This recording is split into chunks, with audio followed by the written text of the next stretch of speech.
Today in House Talk, we're talking about short sales.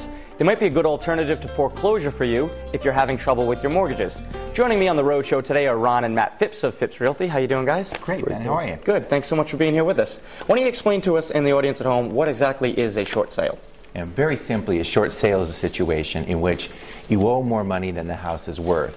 And the reason we say it's a short sale is because when you get to closing, you're going to be short. You're not going to have enough equity to pay off the existing mortgage. A good example might be something in which you owe $100,000 and the house is worth $90,000. You are $10,000 short.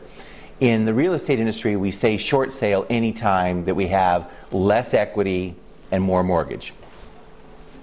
Matt, why don't you tell us exactly what a seller needs to do if they want to do a short sale? Well, first and foremost, you want to contact your mortgage person or your bank and say, I'm in trouble. What are my options at this point? You may spend a lot of time waiting on the phone, waiting to speak to the right person, and they'll give you a few options. It's basically short sale, loan modification, or deed in lieu of foreclosure.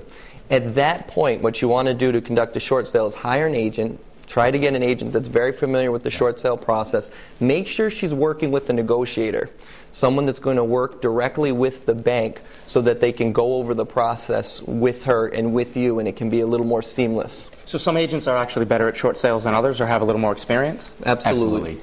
And one other important note, every time you have a conversation with the lender, keep a log. You want to keep a written record of all the communications you have. And it's going to be frustrating because sometimes you're going to talk to person A, who's going to be very familiar with the case, and then the next time you call, you'll be talking with person B, and they won't be familiar, and you'll have to re-educate them to your entire situation. So it really is an exercise in great patience.